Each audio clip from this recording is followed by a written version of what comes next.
Hello, all. Good afternoon and good morning to those who are joining from the different places. And welcome to today's webinar. Let's wait for 2 more minutes. Let others to join for this webinar. And we'll start right exactly after 2 minutes. So let's wait for some more time and allow others to join this webinar.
Okay, thank you.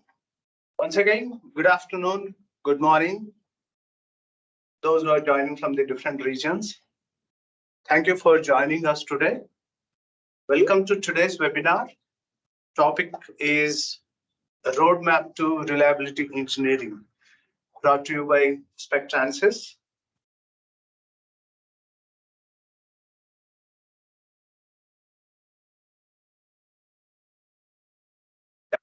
So, little bit about myself. So, I'm Kotya Naik, and I'm a principal instructor at Spectransys, and I'll be your host today, along with my speaker and panelist. So, before we get started, I would like to share some of the important information with you. Today's webinar, Roadmap to Reliability Engineering, is being recorded, and the recordings of the webinar will be shared on our website and YouTube channel. And please feel free to share this information with your friends and colleagues who are not able to join today's webinar. Yeah, so that's being said, let's get started. So just about the Spectransys. The Spectransys is a technology-driven company focused on two key areas. One is education and the reliability digital solutions that helps individuals and businesses to improve themselves. And so coming to introductions about ourselves, who we are and what we do. So we are a team of certified expertise having 20 plus years of experience in this region, condition monitoring and reliability. We provide training and consulting services in this domain. And we also provide the personalized learning ecosystem that help individuals to learn, grow, and connect. So connect and having the network with the industry peers. So our mission is basically enabling success by providing the training and innovative solution that empowers individuals and organization to achieve their goals. So we are there in this journey almost like more than 20 plus years. We have been through that different career path. Yeah.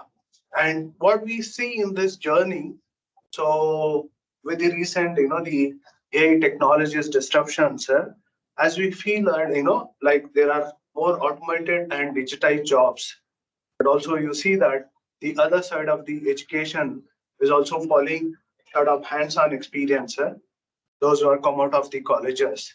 And also they have a mindset that education to employability, before they land into, they may used to make the calculations, so how much package I'm going to get, and and which company I have to choose, what are the packages that's going to provide and all. So these are the speculations the engineers used to do. And also, as you will see in the recent, there's a constant changing needs of the employers. So these are all, today we are observing in the market. And how to how to have a solution for this. So then we have come up an idea that, so like, enhance your skills and define your future. That is only the way to cope up in this ever changing field. So that's where we can help you to grow your skills, and helping you with your future of career. Okay, so developing skills for now and the future, that's our motto, and our vision is to bridge the skill gap, help people to find the right opportunities, and also connect the employers to the right talent pool. This is, as a whole, Spectransys does that, and we are in this journey. So our principal association are with the Industrial Press and Mobius Institute to provide the complete learning solutions, where it is in different formats. So we will just discuss that. So our training delivery models, as you see that, so one is we provide the classroom trainings, like in this environment where we provide the classroom trainings, and also with the virtual trainings. Also, we offer the private on-site trainings, where our instructor travel to your premises and help you with your workforce to provide them the training. And also we have the self-learning video courses, and also we provide the books, the self-learning books, where you can go through that and then learn by yourselves, and then you will be eligible for the different certification programs. And our top categories in this area, so condition monitoring, asset reliability, maintenance management, and also with the oil and wear particle analysis, and some sort of the NDT courses also we offer, and the mechanical design courses, CAD, CAM, and ECA design courses we offer. So these are our learning solutions. And coming to, to help you with your career, so we have a built-in personalized learning ecosystem that offers scale-up courses, those who are looking for the learning solutions, and also those who are looking for some networking, and also who is looking to contribute to share his knowledge, and also those who are looking for the career upgradations. It's a complete holistic learning solutions to the working professionals who is looking or to upgrading their career. And for the other side, to the employers, to help them with the right access to the right talent, and they can hire the talent from our platform. This is the complete learning and career assistance ecosystem, where we help the individuals and businesses. So as a student, what you would get here, basically the skill up courses with the industry experts, the interactions and mentorship, and also the hands-on experience, where you can come and practice certain features or certain techniques with our instruments and machineries, and also will connect you with the employers. So as I mentioned, it's a complete holistic learning solutions under expert guidance. As an employer side, what you are going to get, you get an reach to the right profiles, access to the right profiles, and you can find the best talent match as per your requirement, and get to the interview, and then you can hide the superb talent what you are looking for your organization. So this, as a talent truly on demand, you can hide the talent from this platform. So in this learning ecosystem and career assistance ecosystem, the key stakeholders are like professionals, those who are looking for the learning solutions, and the institutions where they want to map the competency of the students, and also the employers who's looking for a talent, so they can talk to the people and hire the talent from this platform. So we connect individuals to opportunities and employees to the skilled professionals. By facilitating this connection, we create a win-win situation for both the parties. What we can expect from us basically? So one is that on top priority, the accelerator learnings, whether it is a skill up courses or some certification programs you are looking for. It's a complete holistic learning solution under expert guidance. And then hands-on practice and mentoring. So where we have the industry experts, you can connect them, you can connect with them and have an interactions, and you can learn from them with their experience, what we have been through the industry. And also we have an employment connections. We connect with the people to the right talent and to the employers. So that way it will help you in your career to move up. So this is as a Spectransys, we completely provide the learning solutions and the career assistance platform. Okay, so that being said, so if anybody, any you have any questions, there is a question panel. You can go and type the questions over there during the webinar if you have, and then we will answer your questions at the end of the presentation, sir. So, and it's all about you, for about our attendees, and having good attention on this. The topic is the roadmap to the reliability engineering. And now I'll hand over to our presenter, Mr. Vinod Kumar. Is a well-known expertise in reliability engineering stream. He is a subject matter expert. He's working in one of the industry in the UAE. So over to you, Vinod. Are you there? Yeah, I'll take it up. Yeah. Yeah. So you can, share the screen. So I'll just hand over to you now. Sure, sir. Sure. Yeah. Please go ahead. Yeah. So, good evening to all. Good evening, good morning, and good afternoon for all the participants who have joined across the globe. And first of all, I want to thank the maintenance and reliability communities across the world who have been joined this webinar to listen this lecture and to spend your time and your valuable time 1 hour with me. So if you can see the recent the competitive world, a lot of things are happening around us, and to keep ourselves updated and to keep ourselves to know the things that what we need to do to move forward and to way forward for us to enhance our knowledge and experience in the certain key areas and all. So first of all, I want to thank the Spectransys for giving me this opportunity to share the maintenance and reliability the best practices to all the participants across the world, means all the communities across the world. And this is my first webinar with Spectransys, and here the topic is that roadmap to reliability engineering. So most of you know about me, myself, Vinod Kumar Subramani. I'm a senior reliability engineer, and I have a 14 years of experience in asset management, reliability, maintenance and reliability across the industry verticals of oil and gas, petrochemical, power, water, and metals. And I've been a subject matter expert in delivering RC, RCM, and RAM and reliability analytics projects, and asset health index, asset integrity management, asset aging assessment, and asset performance replacement decision making, and digitalization and IoT solutions.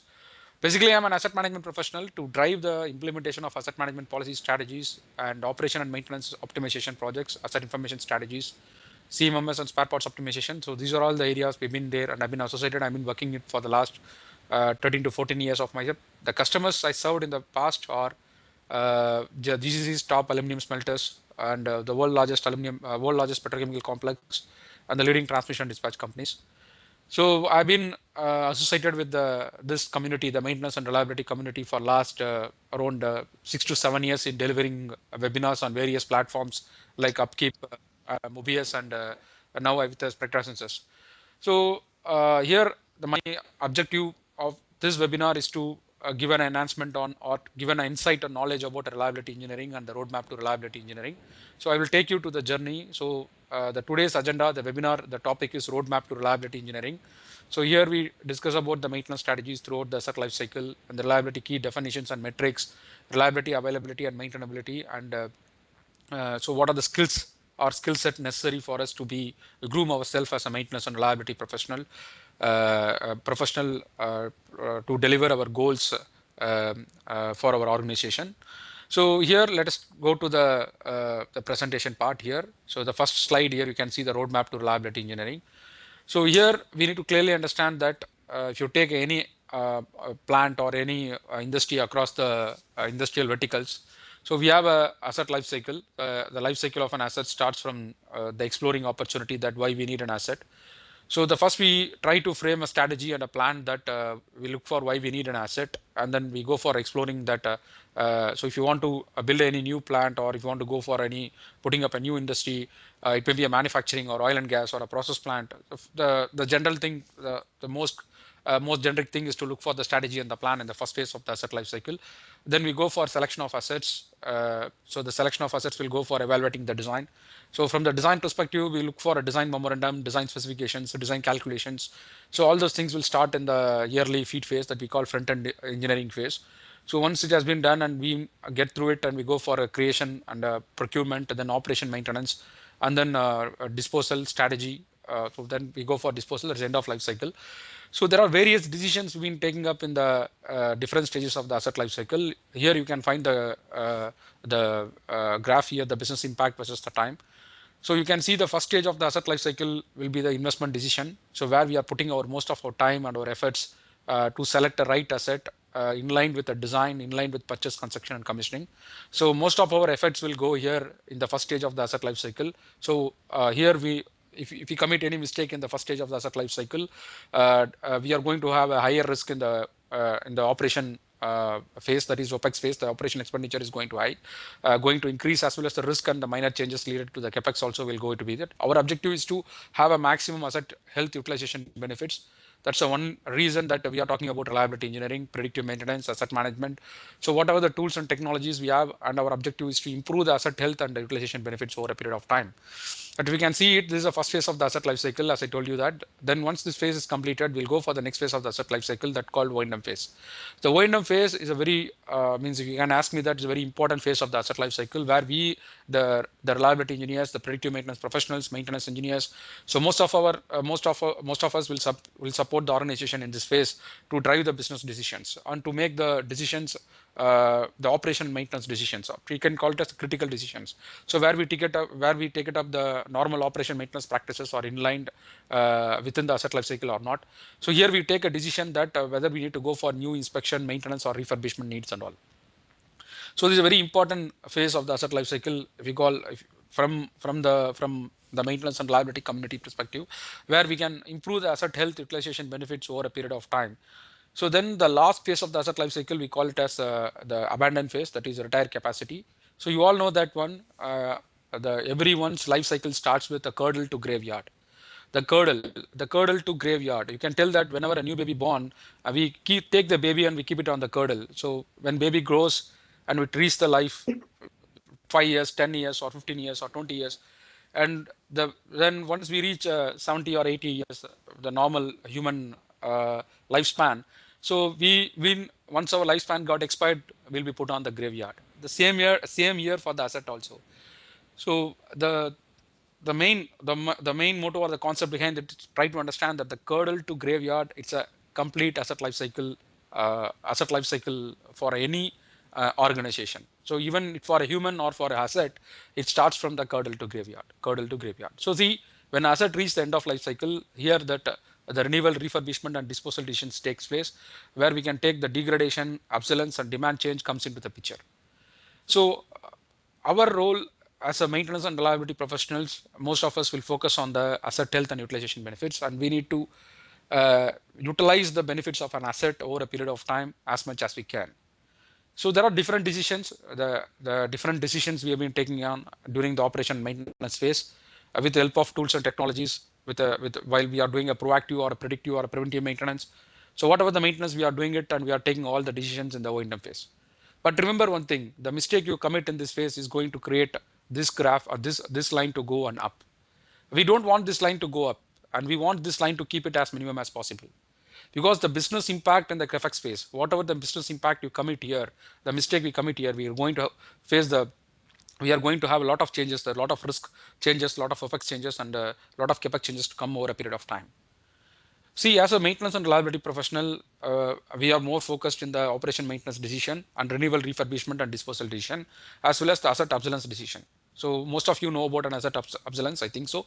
But if you don't know that, the asset obsolescence is all about, see, if you don't get any future support from the OEM, the original equipment manufacturer, and the asset has reached the end of life, and we don't get any, we don't get any support from the original equipment manufacturer, and the asset become obsolete, so we can't able to use the same asset to meet our future demands or demand rate. So it's a typical asset life cycle, but when it comes to the reliability engineering starts from the design phase itself. So the design for reliability is very, very important. So then here we comes for design for reliability, and then we need to keep that one. We need to have the reliability specification in place. That means all the reliability procedures or reliability standards, whatever the standards required for us to operate our assets, these to be start from the design phase itself. So the design, when you keep these things well and good, so almost you get rid of your 50 to 60% of problems over a period of time. So that's the one thing you need to more be in focus on. That's why I told you that the cradle to graveyard where the asset life cycle is there. So whether your asset life cycle is 30 years or 40 years or 50 years, your asset life cycle is going to be increased over a period of time. That means when you buy an asset, when your age of your asset is 1 year here now, and your age of asset become 50 or 60 years, our objective is to operate our asset as much as we can till it reach the end of life. So we need to clearly understand the different stages of asset life cycle before understanding the reliability engineering. That is very, very important. So when we talk about the reliability engineering, or when we talk about a predictive maintenance or a proactive maintenance, whatever the thing, that everything comes into the user capacity and the maintenance capacity. That means we need to meet the future demand rate which is required for our organization, that we need to be fulfilled. So, and this what about this slide is talking about it, and so the total life cycle asset management. So where the maintenance and reliability professionals comes into the place. Here we are going to play a vital role for the organization to take the various engineering operation maintenance decisions over a period of time. So the next slide, when we move to the next slide and we talk about the reliability. So that is roadmap to reliability engineering here. So before going to talk about the roadmap, we need to understand what is reliability first. So why we need reliability? So what is reliability? So when we talk about the reliability, when we talk about the definition of reliability, so I always used to look at three parameters when I talk about the performance of an asset. So the asset performance is based upon the three key parameters: reliability, availability, and maintainability. The first and foremost important parameter is reliability. So whether I'm going to talk about the design reliability or operation reliability, no. See, today I'm going to talk about the importance of reliability engineering, that what are the roadmap, what are the things we need to follow up in our organization to implement a successful reliability regime or the reliability program for your organization. So by definition, if you can take it as a textbook definition, or you can go and check it any ISO standard or IEC standard, IEEE standard, the definition of reliability remains the same. The definition of reliability states that the probability that an item, a device, or a system will perform its intended function when used in a manner and for the purpose intended for a designated period of time. So what do you mean by designated period of time? See, when we talk about reliability engineering, we need to understand the mission time. See, mission time is all about, so if you launch a rocket or if you launch a satellite, the mission time, the survival of rocket or the survival of satellite will be in a hours or in a days or in a years. The same way for an asset also. The asset can survive for 10 years, 20 years, or 30 years, or 40 years, or 50 years. So we have a designated period of operating an asset. See, we calculate, when we want to tell the asset reliability, whether it's a 90% or 95%, we used to tell the reliability with respect to time. And the same way, when you want to talk about the unreliability of your asset, that is a failure with respect to time. So we need to clearly understand that the reliability will be calculated with respect to time. The time horizon may be a 1 year or a 10 year or a 20 years. It's how much time we operate our assets. So we need to understand that when we talk about the reliability, we need to calculate the reliability of our asset. So over a period of time. So if you can see the definition here, what I trying to tell you, that the probability of an asset or an item to perform its intended function over a period of time without any failure under the specified application and the operating condition. So when it comes to the specified application and the operating condition, so again, that what kind of operating condition I'm going to operate my asset, and at what conditions I'm going to look at and how I'm going to operate my asset over a period of time comes into the picture. So see here you need to clearly understand that the reliability. Here some key parameters you need to clearly understand. The key items you need to understand in this definition, that here we have a probability, specific time period, indented function, and specific operating condition. See, when we talk about the reliability, we need to look at the asset function, operational condition, and mission time. So the mission time will tell us that how much time we are going to operate our assets. So further, the reliability will be bifurcated into two. One is the design and inherent reliability, and the next one is operation reliability. See, in the design reliability, so as I told you that reliability, then if it's the design reliability, what? The probability that an item will perform its intended design function for a specified interval under the condition specified by the design requirement. So the design requirement will be set during the specification development. That means set during a design by specifying the goals of reliability. That is the mean time between failure and the maintenance mean time to repair. The next important factor is the availability requirement, and then the production goals, and then environmental and safety aspects. So all those parameters comes into the design reliability. And the next thing is operation reliability. So here the maintenance and reliability professionals comes into the battleground, that how we are going to operate our assets over a period of time. So the operation reliability is all about the probability that an item will perform the function required by the user for a specified interval under the current user defined operating condition. So how user want its assets to operate, we need to operate our assets. So, it's a very general definition, or a generic definition, that we can find it in all the standards and all. So it's all about reliability. So before going to the reliability, that's just I want to tell you that asset performance parameter, the main important criteria, the criteria is the reliability thing. But moving to the next slide, you need to clearly understand that what are the key definitions and metrics related to the reliability. So one of the key definition that you need to clearly understood, that you already seen that the reliability definition, that the probability that asset will perform its intended function for a specific time interval under the stated condition. So in general, you can tell it as a parametric estimate or a non-parametric estimate. We used to use the MTBF to define the reliability. So some people having a lot of differences whether to use an MTBF or not. So, but to get a layman approach or a non-parametric approach, you can take the MTBF. The MTBF has an operating time upon number of failures. So how many failures I got for my asset. For example, if you are having a critical pump in your plant, if you operate your pump for 2000 hours, and if you get a 10 failures out of the 2000 hours of operation, the MTBF will be 200 hours per failure. The other key important metric is availability. So the availability is, most of the time the availability, when we calculate the availability, we look at that whether we are going to calculate the operation availability or achieved availability or inherent availability. So we see what are the different types of availability in the coming slides. So I'll explain to you the degree of time that an asset is in operating condition.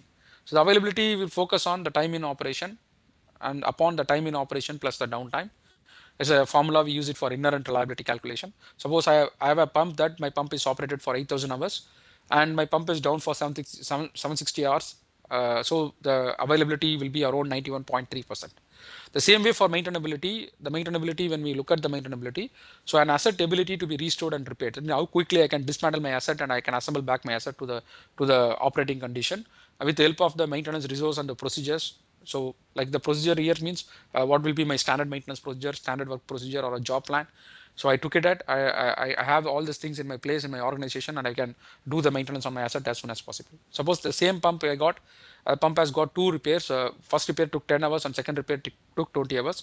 The mean time to repair will be around the total repair time upon the number of repairs or number of failures. So it will be 15 hours. So very basic metric, we need to understand that. So I just want to put up this slide here to understand that what is reliability, availability, and maintainability, to talk before entering into the reliability roadmap. The next thing is that we need to clearly understand why reliability for organization. So if there is no reliability, what will happen? See, uh, we need to focus on two things. So we talk about maintenance cost reduction. So how I can reduce 5% of maintenance cost or 10% of maintenance cost, and how we can do the potential cost avoidance for the organization. See, the cost saving and cost avoidance is a two thing where the maintenance and reliability professionals needs to be looked upon. One is the cost saving. That means the dollars that are currently spent but will not be spent in a future. So the thing is that how much cost saving we are going to do. That means how much we save today, and the same amount we don't spend it in future. The cost avoidance. The cost avoidance comes with your predictive maintenance tools. So whatever the predictive maintenance tool we use, like vibration analysis, oil analysis, motor current signature analysis, infrared thermography, non-destructive testing, whatever the PDM tools and technologies we use, that we need to look at the cost avoidance. See, the estimated dollar amount that could expect to be paid in a future if proactive events did not keep the machine tooling or system producing the unit. That means what are the tools and technologies we have and whatever the competencies we have, we need to make sure that the failure is not supposed to happen in future. So that we need to look upon the proactive approach that to avoid it when it comes to the cost avoidance. So if you look at the simple bottom curve approach in line with my asset life cycle, so I'm bringing the asset life cycle into my bottom curve. So my objective is to look at the how I am going to do the cost saving and cost avoidance.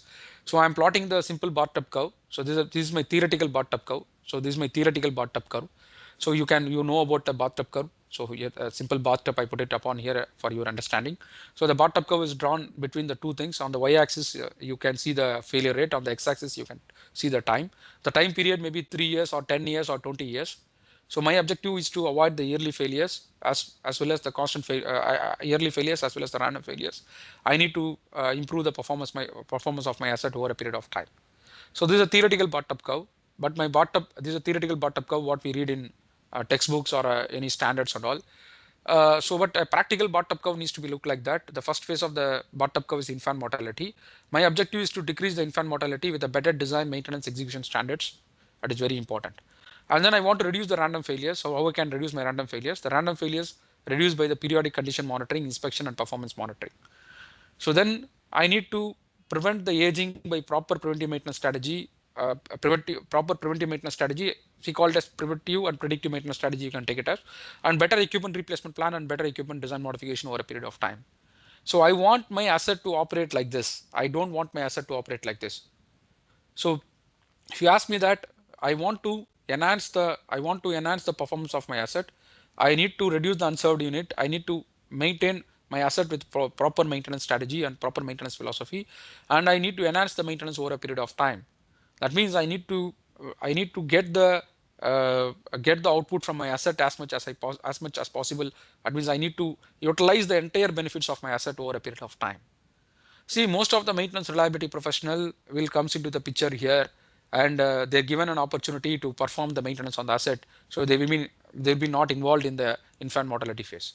So hardly few organizations hire a principal reliability engineer or a reliability professional during the early phase of the project. So we maintenance and reliability task force put upon after completing this phase, and we've been asked to reduce the maintenance cost, and we have been asked to reduce the number of failures, and we have been asked to improve the performance of the assets over a period of time. But we are here to improve it. But what are the tools and technologies we are having it, and how we can improve it, and how we can plan it in a more proactive way, and not going into the reactive way. So here we need to understand that how we are going to utilize the tools and technologies we are having, and how we are going to prevent the failures over a period of time. So going to the next slide, that my objective is to clearly understand that I want to understand that how my assets are getting failed. See, this is a simple graph which I took it for the defect elimination from the Mobius Institute site. So if you see this animation, that how an asset are getting failed, or how the assets are been getting affected over a period of time, or due to this issues like inadequate design, cheap spare parts, unreliable transportation, unskilled contract workers, and then looking at the unqualified service providers, the AMC contractors, annual maintenance contractors, and OEM maintenance strategies with the poor maintenance strategies, or the following blindly the OEM strategies. And then these are all the possibilities that my asset has go in vain, that all my efforts will go in vain. So the contaminated lubricants. So even though if I have a good maintenance regime and damaged parts over a period of time, so poor installation practices. So it's a very good animation prepared by Mobius Institute to understand how an asset getting failed over a period of time. That means having a poor operating practices or unnecessary PMs comes into the place, and self-induced PMs also. So and intensive inspections. If you look at the stats that so how good a maintenance technician is performing the precision dynamic balancing, precision alignment techniques, and all the techniques. So these are all the possibilities that how our assets has been getting getting into these issues for a period of time. So as I told you that if you see the bathtub curve, so as I told you that there are two very good bathtub curve. I took it as an example for you to explain it here. See, if you can see the theoretical bathtub curve in the previous slide, this is a theoretical bathtub curve, but in a practical and a reality scenario, it won't be like that. See, when you plot a failure rate versus the age over a period of time, and my curve has to be like this, and my graph has to be like this. So will it be practically possible for me to bring it like this? See, it's possible that. But how far we are going to take the decisions? That means how good we are at maintenance and reliability professionals, and how good a reliability culture we developed in our organization to see this curve. So there is more. If you can see this one, it's a lot of difference between this the theoretical bottom curve and calculating in a most practical way of the bottom curve. So if you can see the failure rate, the failure rates here. So the how the failure rates has been coming down and over a period of time, and you can see it here. My failure rates are increasing over very sharply when I am reaching the end of life. So I want my asset to be operated in a way that I can utilize the maximum benefits as much as as much as I can during the useful life as well as in the wear out region. So again, I'm going to the definition that the reliability is a probability that a system will not fail, and availability is a proportion. Availability is a probability that a system is operating as when required. So I need to make sure that these two things will be fulfilled for me over a period of time. So then I told you that reliability is linked to the age profile of the equipment, and some equipments vary where some equipments may fail between 0 to 5 years also. So yes, it's possible that the equipment will fail that. So if you don't use the bearing puller to pull out your bearing, and if you use a hammer to pull out your bearing, definitely your shaft and bearing will damage, and ultimately your equipment will be undergo the self-induced failure. It's possible that Yeah. your equipment, when it's new, it won't fail like that. That it will fail. There are more chances that it's the poor maintenance practices, right? So the poor maintenance practices may lead to increased failure rate also. And if you have any Vinod, good can I any, add? Vinod, yeah, I'll just add one point here. yeah, sir. Yeah, it's going well. Thank you so much. So just to elaborate on the bathtub curve, I just want to add one point. Actually, from where does it comes? If you take an example of the 100 machines, 100 assets, if you look at their failure rate and you plot them that, asset number one, due to what reason it is failed, asset number two, what reason it is failed. So there are classically three types of, what we discussed. There could be an infant mortality, could be a random failure, or it can be, due to the aging. These are the three sources of the failure. If you plot 100 equipments failures, then you will land into this bathtub curve. Then now look at the bathtub curve. What are the majority of the failures of 100 assets?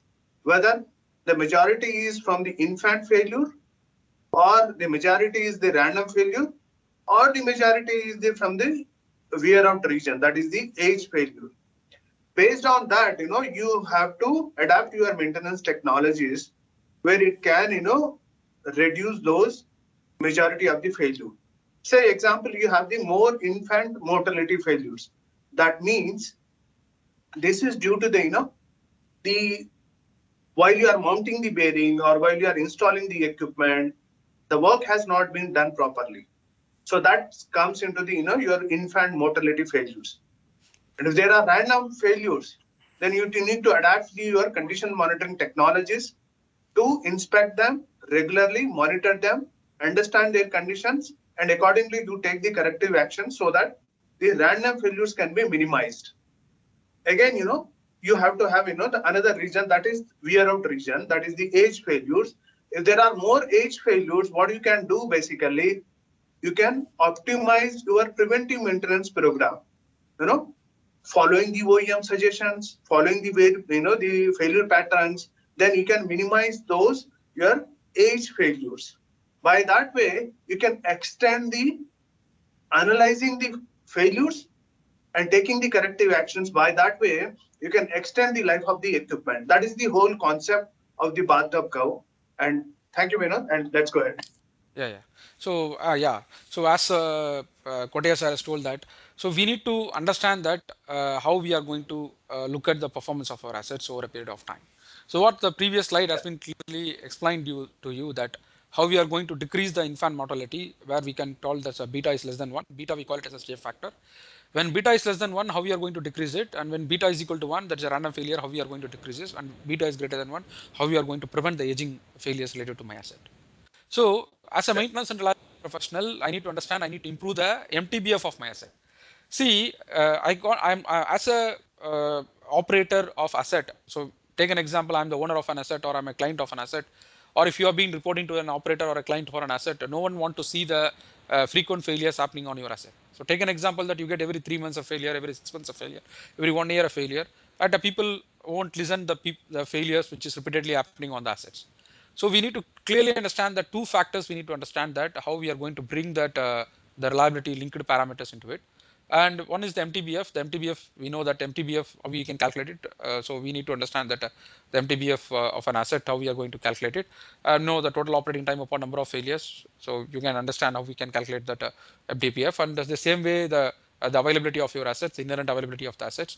So we need to improve the performance of your assets over a period of time. So the MTBF needs to be improved by using by doing a proper maintenance and retrofits and with a good condition monitoring regime program in place. The same way, the mean time to repair can be improved with a good service contracts and maintaining a good strategic spare parts. So we need to understand that is what I was trying to understand, trying to explain you related to the why reliability, cost saving, and cost avoidance. The next slide we'll talk about it, and we spoke about it a much. So we need to clearly understand that just few minutes back, the Kodia sir has told that what are the different types of pattern, the failure patterns an asset can undergo. See, again, the RCM regime approach, the reliability centered maintenance approach, when you look at that one, there are 6 types of failure pattern the asset can go upon. So when you want to understand that how the each and every failure pattern associated with your asset, so we need to again look after the age of your asset and the risk factor associated with your asset. So how we are going to reduce the risk factor over a period of time. See, as a maintenance and reliability professional, we need to understand that what are the dominant failure modes my asset may undergo over a period of time, and how I am going to mitigate this dominant credible failure mode with a proactive, preventive, or predictive maintenance regime in my place. My objective is to reduce the risk and the risk factor. So how the risk factor will be reduced by implementing a proper PPM regime program like oil analysis, vibration, thermography, and visual inspection. So here I put up one small uh, calculation to understand better about how to calculate the number of failures per year and how to calculate the MTBF of your assets. So suppose an asset, take an example, you got a pump which has run for around 27,000 hours, and then it has got 5 failures over a period of time. And MTBF of the pump comes around 5,400 hours, and then the failure rate for that pump will comes around 0.0018, the same formula which I mentioned in the previous slide. So suppose the failure rate is 0.0018 for your asset.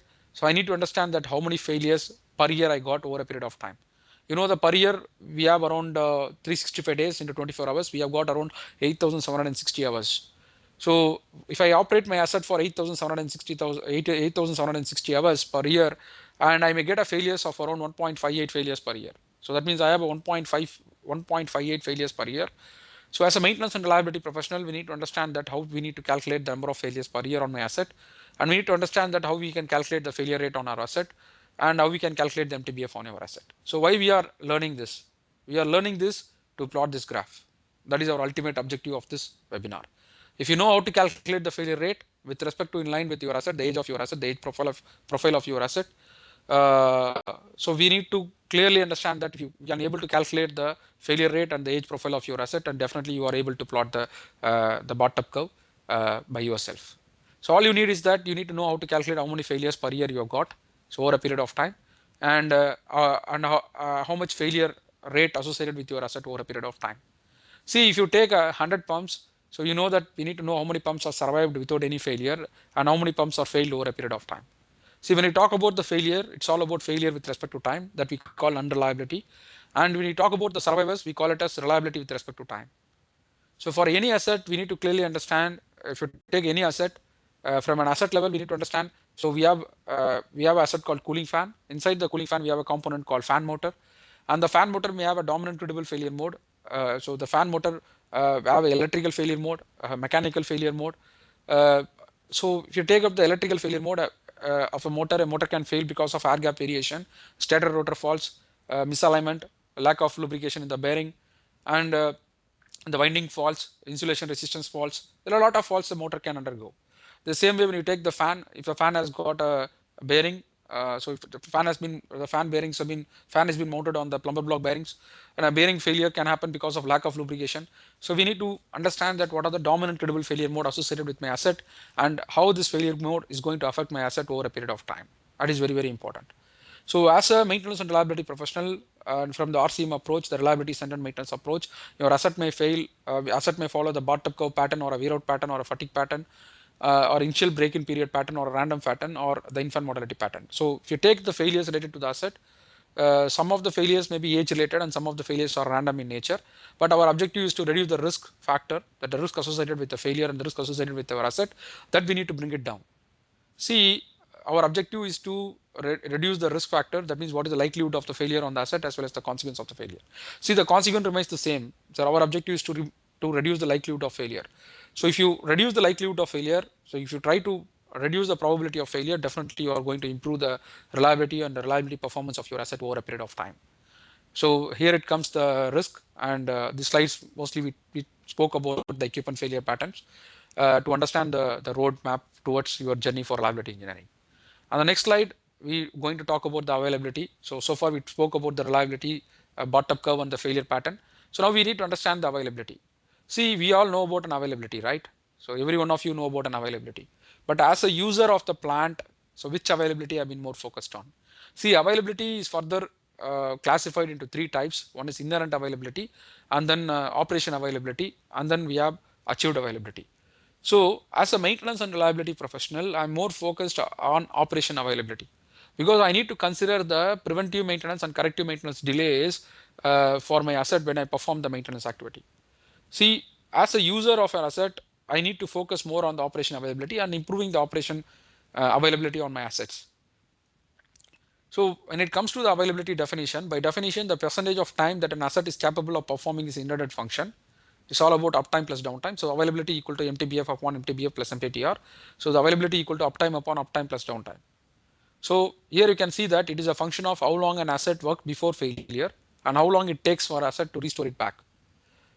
So in general, if you see any formulas or any definitions in a textbook way, you can find the inherent availability.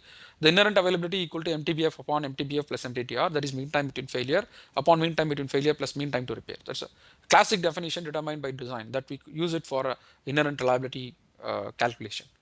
But as a user, I'm more focused on my operation availability. So if you calculate the three availability, always the inherent availability will be very higher. Okay, so then the achieved availability will be very higher, and then so it will be like that: inherent availability less than achieved availability and less than operation availability. So AI less than AA less than AO. But I am a user of asset, owner of an asset. I am being more focused towards the operation availability. So operation availability will consider the preventive and corrective maintenance delays for my asset, and I want to calculate that. I need to use this formula: mean time between maintenance upon mean time between the maintenance plus mean downtime. And then for achieved availability, I will include only the preventive maintenance delays. I don't include the delays due to the unavailability of spare parts or corrective maintenance delays and all. I don't include it. So that I will use to calculate by using this formula: mean time between maintenance upon mean time between maintenance plus mean allowable maintenance time. So this is a formula I use to calculate for availability. So as I told you that our objective as a maintenance and reliability professional is to improve the operation availability on the assets. The next key important parameter for any maintenance and reliability professionals to understand that the maintainability factor. See, the maintainability is a design attribute. Try to understand that when it comes to the maintainability of your asset, maintainability is a purely a design attribute that, so if you don't give any access to do the repair on your equipment, definitely the maintainability or maintenance time will go high. So the measure of an item or an asset ability to be retained or restored to the specified condition when maintenance is performed by a personnel having the specified skills using the prescribed procedures and resources. So what does mean by the prescribed procedures? So when you are going to take up the maintenance on your asset, you need to have a good job plan in place where you can have the maintenance procedure, the standard maintenance procedure and standard work procedure and a method statement to carry out your maintenance on your assets. So it usually refers to those features of an equipment or a system that can contribute to the easy way of maintenance and repair. So the maintainability is usually expressed in hours, actually mean time to repair or mean downtime. So the maintainability by definition, ability of an item under a given condition of use to be retained in or restored to a state in which it can perform a required function when maintenance is performed under the given condition under using a stated procedure and the process. So again, the maintainability is a design attribute we use to measure with mean time to repair is an average time to repair your assets. It's purely a repair time. Sometimes we can call it as a runs time also, the equipment repair time upon number of failures. So in contrast that the mean downtime is the total time the asset is down, which includes the repair plus the additional waiting delays due to the lack of spare parts and all we used to consider. So by definition, maintainability is a design attribute and how quickly we can dismantle our asset and assemble back that's it to keep our asset in operation. And maintainability will be calculated by using a formula mean time to repair equal to total time spent on repair upon number of failures. These are all the three key parameters for any asset performance to be looked upon. When you are designing the roadmap for your reliability engineering, you need to clearly understand that we need where the maintenance strategies comes into the place. It's a very good example that I took it from the Upkeep and ICML website, and then took it from the Taproot and Apollo RCA website and all. So it can give a very clear picture for you. And what is an ideal time for me to implement my maintenance strategies for my assets throughout the asset life cycle to improve the reliability, availability, and maintainability during the asset life cycle. So asset life cycle start with design, purchase, construction, commissioning, operation, maintenance, disposal, and decommissioning. So when I can implement my reliability regime, the ideal time for implementing any reliability regime starts during a design phase itself. But if you missed it here, then definitely you are going to come into the O&M phase and where your all reliability program comes into the place. See, throughout the asset life cycle, we don't want to see the reactive maintenance on our assets. We want to perform only the proactive maintenance, the proactive or predictive maintenance on our assets. So we are performing these activities on our assets as to keep our asset in place that whatever the future demand expectation is that should be fulfilled for our assets over a period of time. So this image I took it from the ICML website where the reference I took it from there, and here you can see that what can be reduced. So our objective is to reduce the number of failures, and the parallelly we need to find the impact of failures. And we need to have a fault-free mission life extension over a period of time. For that, we need to have a yearly detection of faults and failures. We need to have a good technologies in place, the technologies to avoid or to mitigate the failures over a period of time, or to find the failures yearly as much as possible. We need to have a contamination monitoring and balancing alignment tools and viscosity and air monitoring and all. We need to have acoustic monitoring and all we need to have in our place. The same way we need to have a technologies like wear debris analysis, vibration, thermography, motor current signature analysis. So these are all to be in the place. So I'm going to talk about much more about that, how we are going to have a proactive maintenance strategies in place. Those proactive maintenance strategies needs to be implemented in the operation maintenance space in line with our reliability centered maintenance regime program, and where we focus on the continuous improvement with PM optimization, root cause analysis, all those things comes into this place. See, there are two kinds of approach we can follow for any asset. One is a proactive approach, other thing is a reactive approach. See, we need to have a tool. See, that is very, very important that how we are going to do it in a proactive way. So if you see this pyramid, you can see APR and diagnostics to predict and impending the failure. So we need to keep this technology in place that we call advanced pattern recognition. So where we can predict the failures as much as here possible, and we can diagnose the failure, and we try to avoid that impending failure to happen on our assets over a period of time. See, when the next era of maintenance, we focus on it. But when it comes to the different regions we are taking place, we are talking about the Asia Pacific or Africa or around the world. So how the organizations are adapted the technologies and the maintenance regimes on the program is vary from the organization culture to culture. So some organization have adapted the RCM regime. Some organization don't have the resource and the capability within their organization. So they could have done a sample FMEA or a sample FEMA with a PM optimization in line with OEM recommendation. And they could have been adapted and they have developed the maintenance strategies throughout the asset life cycle to maintain their assets over a period of time. But as a maintenance and reliability professional, I need to design a program in such a way that where I have a rule-based, logic-based data collection using a sensor, it may be offline or online, and I need to use the tools and technologies like APR and diagnostic tools to predict the future failures on my assets or yearly failures as much as I can. So I need to have a planned proactive maintenance program and the maintenance regime for my assets to improve the reliability of my assets over a period of time. So these are maintenance strategies throughout the asset life cycle. So wherever you want to keep this program in your organization, and you can do your maturity assessment by yourself, where you stand here, at what kind of maintenance regime you are in place, whether you are in reactive firefighting mode. So I will attend my equipment after the failure only, or you are in a proactive mode to find that all possible failures, the dominant credible failure modes as much as early as possible, and you design your maintenance regime program in such a way that to avoid these failures in future. So and again, we put up this thing into the flow diagram and a workflow kind of thing. So if you can look at the asset information the asset performance management framework for any asset. So if you are working in any plant, try to collect the asset information first. So try to develop an asset register and then try to perform the risk and criticality assessment and classify the which asset is very critical for you. Some of your assets are health and safety or production or financial critical. Some assets are may not be critical.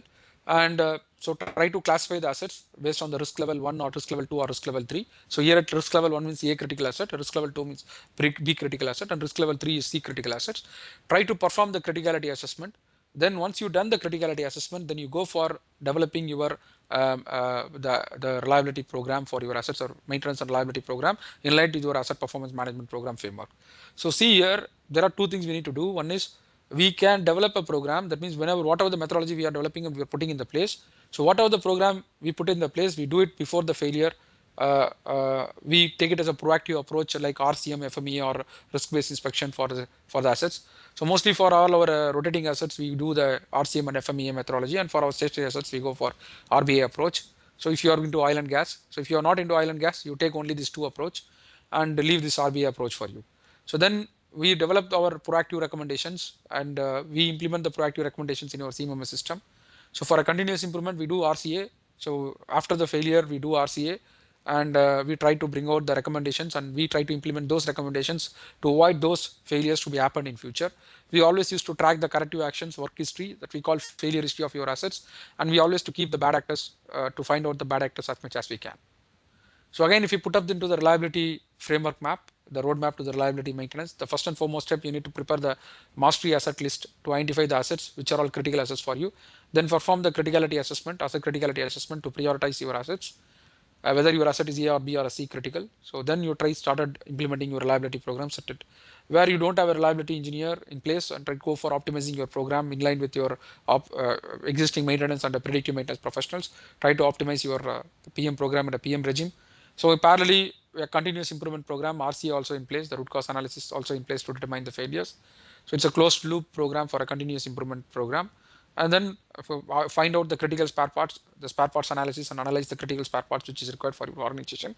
Then bring the reliability, availability, maintainability analytical program in place, and then try to adapt the continuous loop cycle like FME, RCM, and RBA. It's a living program or a continuous program implementation. It's not a one-time activity.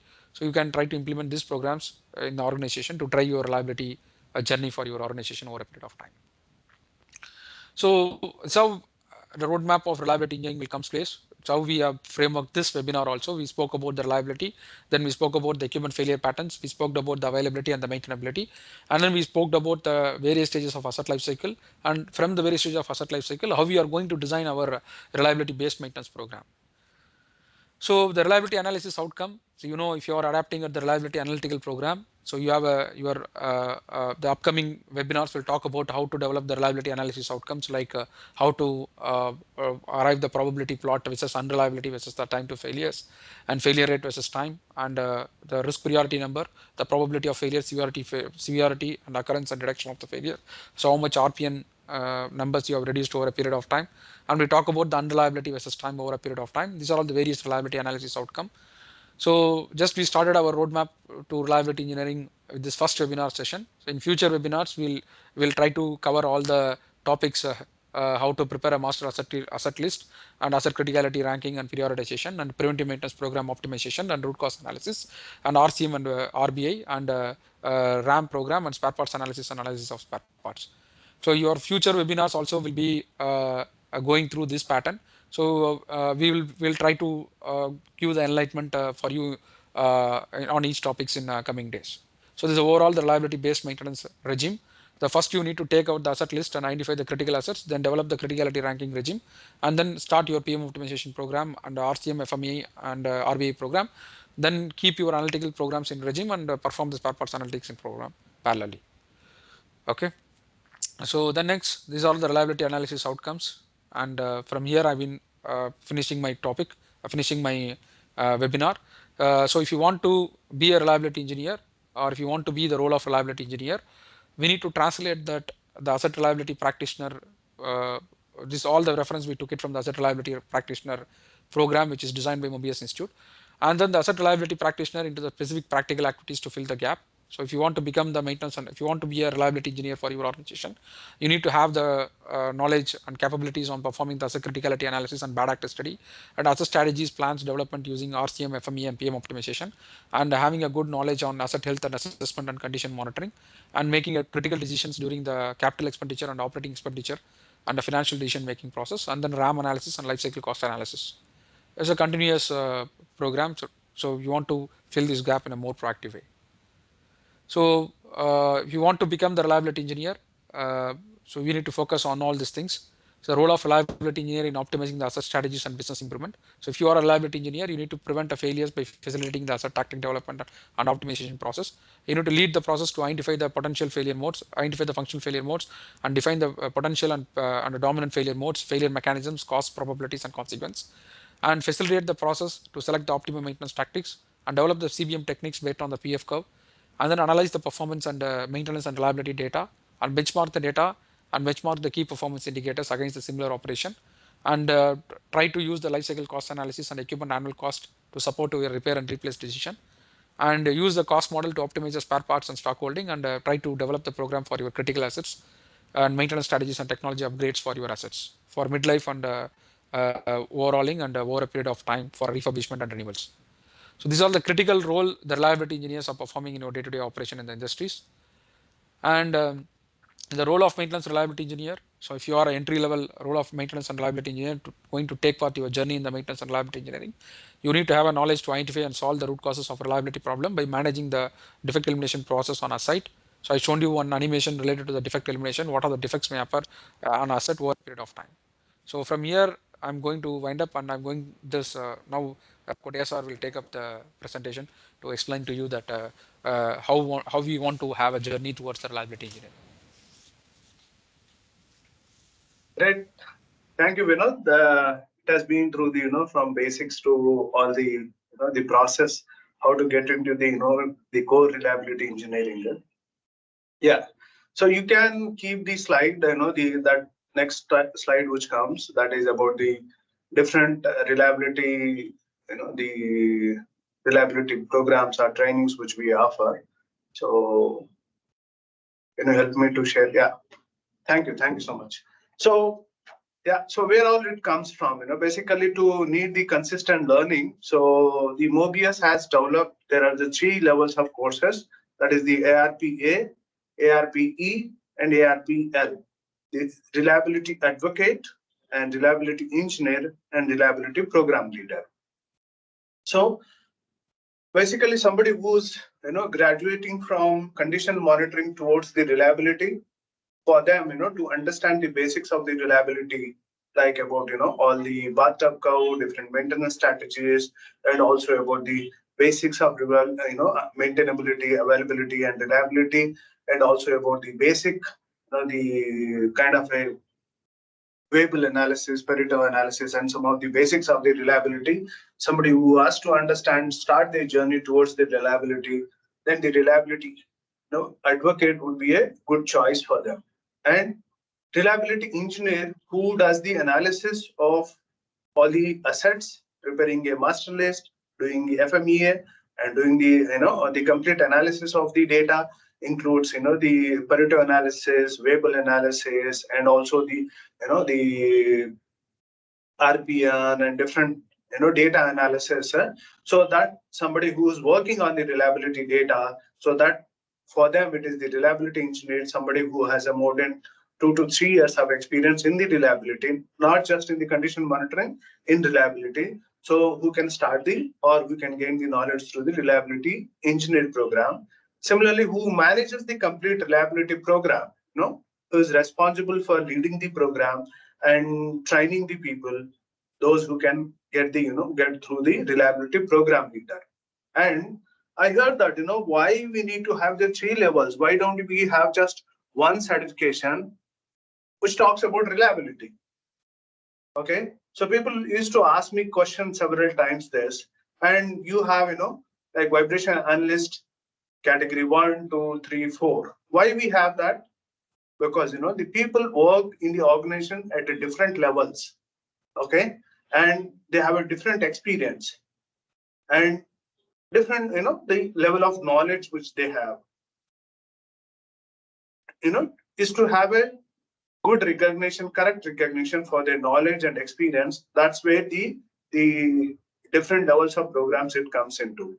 So we cannot just say that who has a 6 months of experience is some reliability certified, and somebody who has a 16, 15 or 15, 20 years of experience is also just one certification talks about, he is also just reliability certified.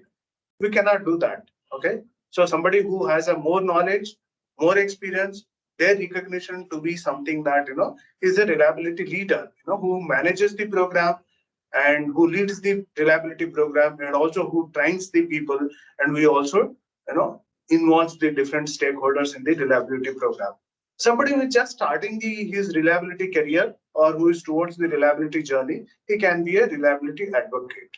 So that's how these three levels comes into the reliability programs, and we offer these three programs in different formats, like as I mentioned, the classroom training, and also the virtual training, and also the self-learning video courses. And we'll be offering such courses also along with the our subject matter expert in the future. And if you feel that this course is going to be helpful, so please feel free to contact us. We'll be able to help you. And he has talked about many points here, and I see that some of you have questioned, and you have put your questions on the question panel. So yeah, Vinod can go through that question and answer some of the questions, and you are able to access the questions, Vinod. Just a minute, sir. Let me go through that one. I'll do the stop sharing Yeah, for it. And yeah. just question papers, question and answers are loading. Just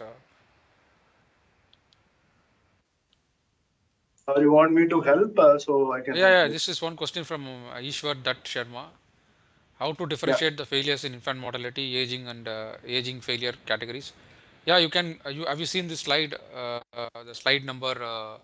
Have you seen this? The slide number. I think so. This slide. So you've seen that one. The failures related to the design, failure related to the maintenance executions, and with improper standards.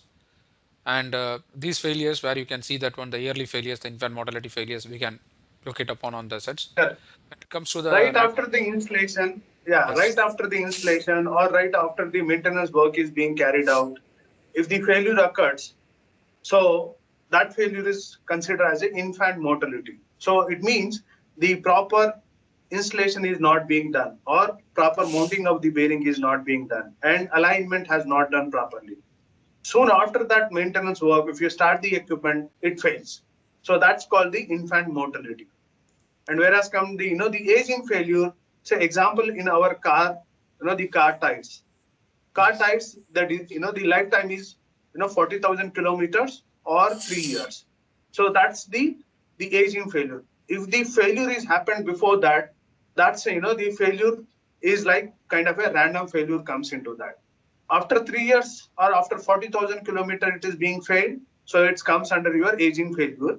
So, and before that it fails, that's a random failure. We need to have the regular monitoring and understand its condition, then take the corrective action so that we can minimize those failures. Yeah, that's the difference between the infant mortality, random failures, and aging failures. yeah. Thank you.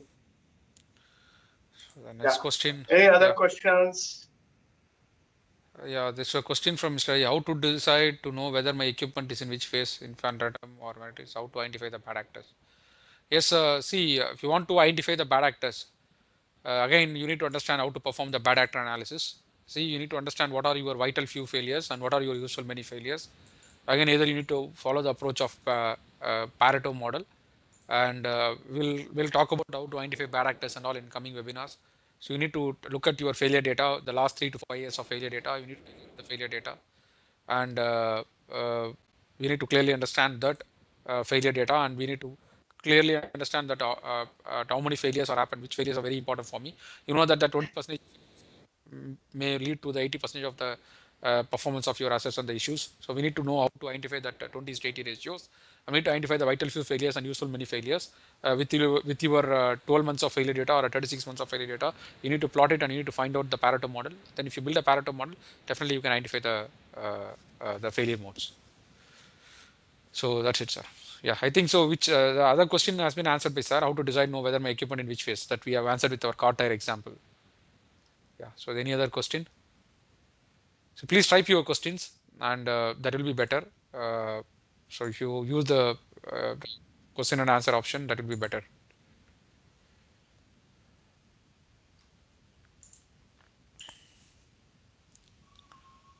So you can't able to see the questions. Yeah.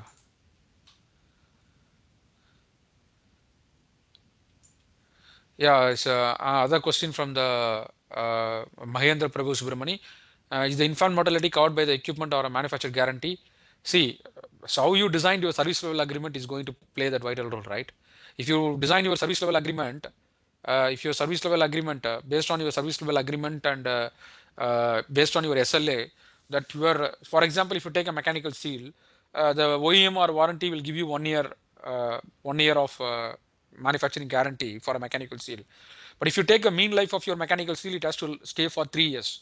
So if you take any standard AP 610 for any centrifugal pump, the seal, the mean life for a seal at least has to be stay for 3 years.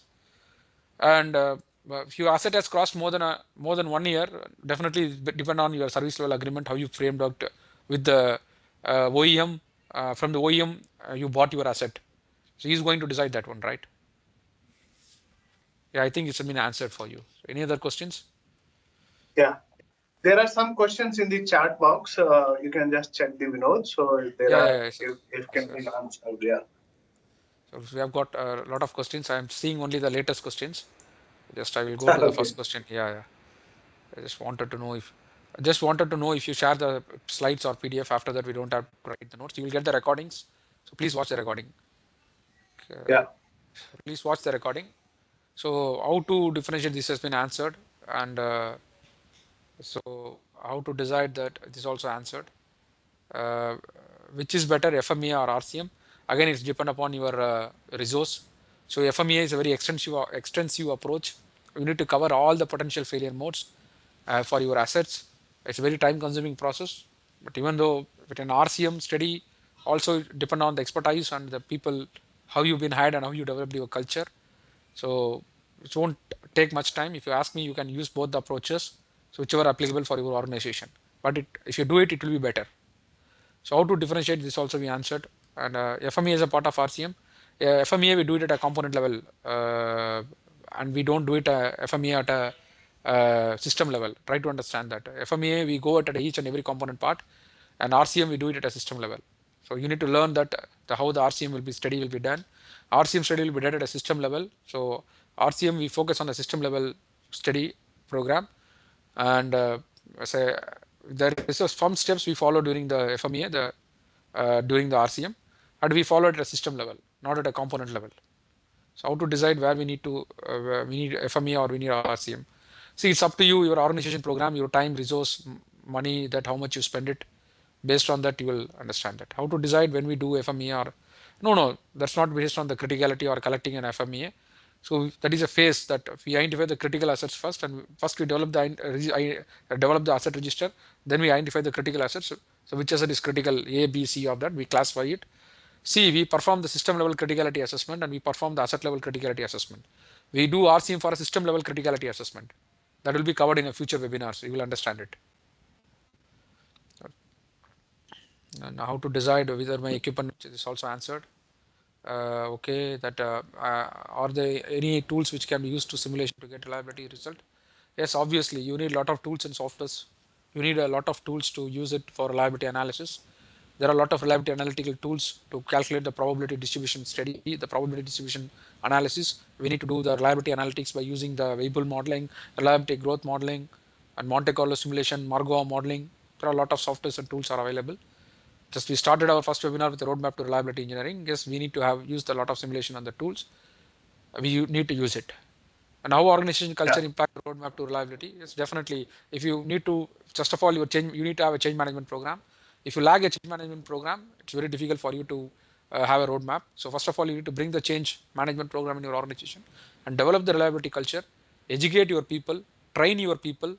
So uh, you know that around 13 or 14 years, around 8 9 years back, uh, when I was uh, uh, when I was appearing for an interview, Kodan Naik is conducting interview to me, and he asked me the question, "How do you know the eccentric ratio and the journal bearing?" So it was the first question he asked me that.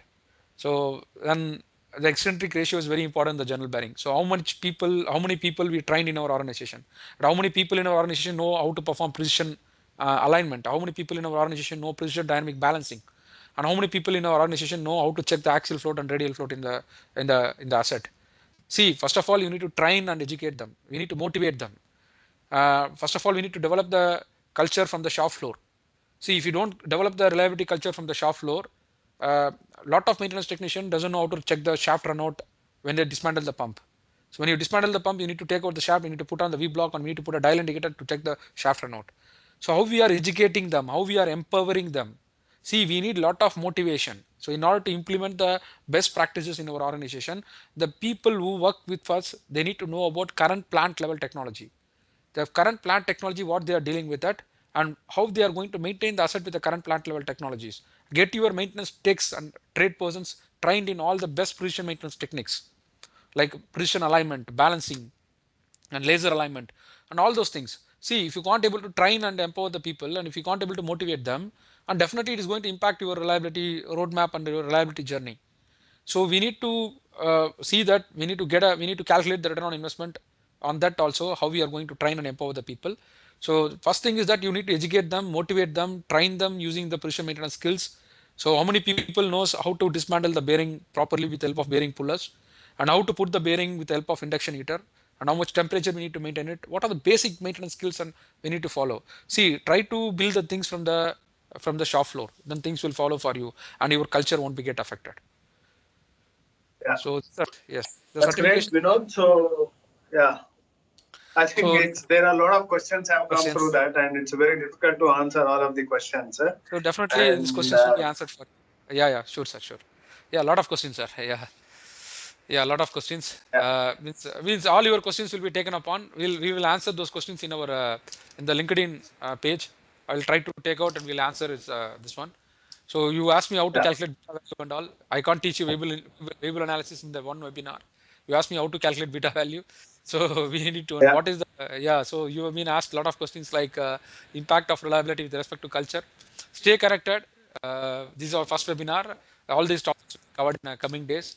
Uh, yeah, so we talk about the design reliability also. We talk more about design reliability also, process reliability also, the maintenance reliability also. So all the things will be yeah. covered.